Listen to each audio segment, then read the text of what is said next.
Et le coup d'envoi imminent avec l'arrivée des joueuses du Paris FC et du Havre sur la pelouse de Charletti pour cette 9e journée d'Arkema Première League. Justement, la question qu'on se pose, c'est est-ce que Sandrine Soubeyran va faire tourner son effectif? La réponse tout de suite avec la compo du PFC. Et la réponse est non, on est plutôt sur des joueuses titulaires ce soir. Ouais, on est plutôt sur du classique pour le Paris FC. Après, peut-être qu'elle va potentiellement faire tourner pendant la rencontre, mais je pense que c'est peut-être aussi le fait que il y a eu la trêve internationale, donc peut-être qu'elle veut aussi équilibrer un petit peu les temps de jeu et puis il faut donner aussi du rythme pour le match de mercredi. On va regarder maintenant la composition de Maxime Diliberto, le coach du HAC. Alors il y a beaucoup d'absences aujourd'hui dans ce 4-4-2 Losange, mais aussi une arrivée, celle de Fanny Rossi. Elle a été prêtée par le Paris Saint-Germain cette semaine et elle est déjà titulaire au poste de latéral gauche. Ouais, une bonne entrée en matière, là, un match contre le Paris FC pour Rossi et l'équipe qui a été largement remaniée parce que comme vous l'avez dit, il y a pas mal d'absentes. Après ça donne aussi la chance à d'autres nouveaux visages de performer et puis de montrer aux coachs aussi qu'elles ont leur place dans son 11 de départ. Paris FC Le Havre, coup d'envoi de la 9e journée d'Arkema Première League. Et la remise en jeu de Fanny Rossi. Donc, merci de me le dire, je l'ai croisé en avant. Et vous avez oublié. J'ai complètement oublié de lui souhaiter son anniversaire. Océane Picard qui s'approche de la demi-lune pour ce ballon au ras du sol, sorti par Laetitia Philippe. Il était un peu vicieux pour Laetitia Philippe pour le sortir, en tout cas difficulté à le capter. Ouais, le ballon qui fuse aussi, le terrain était arrosé, mais Laetitia Philippe elle se détend parfaitement. Elle vient claquer ce ballon, elle était vigilante sur cette intervention. Ouais, parce que Gallet était à l'affût là, sur ce long ballon. Ballon pour Lomo Guédec, une possibilité sur le côté droit avec Garbino. Le centre de Garbino, Lomo Guédec qui ne va pas trouver le cadre sur cette frappe. En tout cas, là aussi, il y avait de l'idée dans cette action offensive. Ouais, non, c'était bien fait. Premièrement, la percussion de Lomo Guédec qui décale dans le bon tempo Garbino sur le côté droit et elle centre, première intention, pied droit qui n'est pas son bon pied. Ouais, plutôt à plat au milieu d'ailleurs. C'est vrai qu'on l'a positionné en losange. Et on a trouvé Clara Matteo qui va pouvoir peut-être remettre à Azzaro. Matteo pour Azzaro, juste à côté de la part de Lorena Azzaro. Les Havraises ont eu chaud sur ce coup à la 14e minute. Ouais, c'est dommage parce que c'était un beau mouvement Clara Matteo qui dans un premier temps percute. Elle veut faire un 1-2 avec Azzaro, mais le ballon, elle a le contre favorable. Et là, elle met une très belle balle là, pour Lorena Azzaro qui ouvre son pied, mais ça vient frôler le petit filet, mais dans le mauvais sens. C'est ça. Puis elles ont raison d'exploiter aussi tous les petits ballons, les petits trucs voilà, comme ce ballon-là. Exactement, avec Thaïs Gallet qui tente elle aussi la frappe lointaine. Attention à Mylène Chavas qui a glissé ce ballon qui atterrit sur le poteau. Les petites miettes, voilà, c'est exactement ce qu'on disait. Voilà, elles sont à l'affût, elles sont très bien positionnées. Là, c'était une grosse action de la part de Thaïs Gallet qui a eu raison de tenter la frappe parce que Mylène Chavas n'était pas, elle n'était pas positionnée dans son but parce qu'elles étaient en phase de possession juste avant, les Parisiennes. Le corner pour la patte gauche de Garbino, encore une fois rentrant. Il y a du monde au second poteau. Océane Picard qui n'a pas pu bien le reprendre. La tête derrière d'Azzaro, ça va aller au-dessus. Ça a chauffé sur les cages de Laetitia Philippe. Ouais, ça a chauffé fort parce que le ballon qui a traîné un peu là dans les alentours des 5,50. Et ils font encore une belle claquette de Laetitia Philippe qui fait le job encore une fois, qui vient redonner un corner au Paris FC. Sratiné. Ah, c'est un but contre son camp, il me semble, avec le PFC donc qui passe devant à la 24e minute suite à ce second corner. Et le ballon qui a été encore difficile à renvoyer pour les Havraises. Ouais, j'aimerais bien revoir. Je ne sais pas si c'est Ramadjabi, je crois, qui a voulu en dégager. Ah non, ouais, c'est Célestine Boisard. Célestine Boisard, c'est Ramadjabi qui passe un petit peu à travers son dégagement. Ndongala pour le renvoyer dans le centre, la tête d'Océane Picard.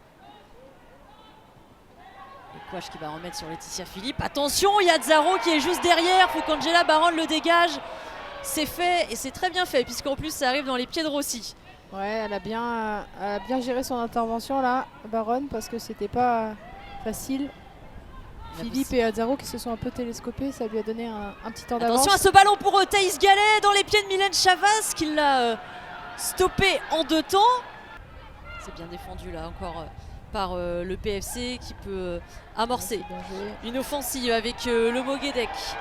Le ballon qui est glissé pour Loubogar, le centre-tir, c'est renvoyé par Philippe Ndongala à la latérale de l'autre côté et la frappe qui va frôler le cadre et sortir. On voit le ballon qui est boxé par Laetitia Philippe et là Melvin Ndongala qui dévisse peut-être un petit peu. Mais je pense que le retour de Mendy la gêne aussi. Lefebvre qui essaye de lui reprendre le ballon, Oldocine qui est venu en soutien et qui a réussi son geste. Azzaro maintenant, le ballon encore une fois contré par Boisard, la talonnade pour Ndongala. Et ce ballon qu'on essaye de renvoyer encore. Ouais, ça manque un petit peu de justesse, c'est dommage dans le centre. Mais ça, ce n'est jamais terminé avec les Parisiennes. Garbino, là aussi ça va frôler le cadre, elle aura été belle cette frappe du pied gauche de Maëlle Garbino. Ce sera au-dessus pour le PFC. En tout cas, partez bien. On voit cette petite passe de Ndongala. Maëlle Garbino qui a le temps de s'organiser. Ouais, elle avait de l'espace devant elle. Une belle fenêtre de tir pour Maëlle Garbino, mais le score va en rester là. 1-0 donc pour le PFC. Un but contre son camp de la part de Boisard. C'était à la 24e minute. On a des Parisiennes dans la maîtrise, dans la possession, qui ont réussi à faire mal sur un corner et des Havraises, malgré tout solidaires défensivement, qui peuvent piquer sur des contres potentiellement et continuer à le jouer comme ça sur la seconde période. Ouais, c'est ça. Peut-être voilà, pas faire le bon geste défensif pour éloigner le danger. Et là encore, il y a du monde dans la surface. C'est la tête de Korosec qui va toucher le poteau. Et derrière, Picard à l'affût qui vient inscrire ce second but juste à la reprise. Juste au retour des vestiaires, encore une fois, suite à un corner, les Havraises se font punir 2-0 pour le Paris FC. Et je me demande si c'est pas vous allez me confirmer, si c'est pas le premier but d'Océane Picard. C'est tout à fait son premier but. Elle avait été autrice d'une passe décisive lors du dernier match contre Montpellier. Elle était rentrée en seconde période. Et comme Lorena Azzaro, elles avaient été toutes les deux impliquées sur le but. Le corner qui est repris, dégagé, repris par Tagreboval qui le remet un peu. Après, ça traîne un peu. Kaya Korosec qui trouve le poteau. Et puis Océane Picard, elle est là à l'affût. La montée de Liègre pour Garbino. Le Moguedec qui va pouvoir remettre sur Liègre. Liègre qui est passé, qui va pouvoir centrer.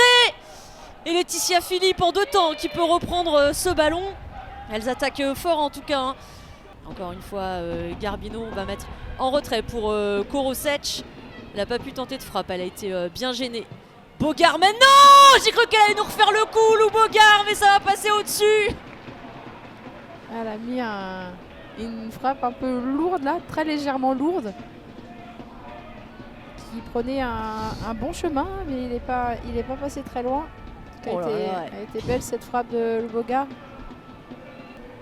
C'est propre, mais là c'est Greboval qui est bien passé devant Nassi, qu'on retrouve ensuite à l'intérieur pour Azzaro. Le bon décalage pour Garbino qui crochette devant Rossi. Garbino toujours et la frappe qui va terminer sa course au fond des filets.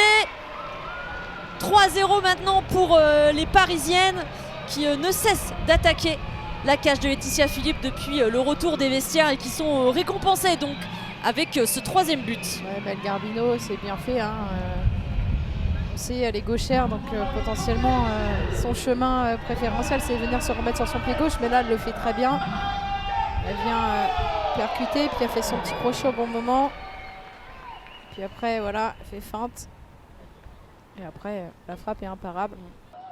Ouais, c'est important aussi parce que la solidité défensive, ça se travaille tout le temps. Et j'ai envie de dire que c'est la base voilà, pour gagner un match. Picard le centre en première, attention. Et AM qui a pas réussi à cadrer. Autre possibilité pour Sangaré. Korosec derrière. Et cette fois, Laetitia Philippe qui va empêcher ce ballon de rentrer. Il y a eu j'allais dire grosse occasion là, oui. de AM là, qui n'arrive pas à ajuster sa tête. C'est pas une question d'orientation du corps pour Nora AM. On a l'impression qu'elle est un petit peu bien parallèle. revoir l'image, mais effectivement, je pense que le ballon est bon.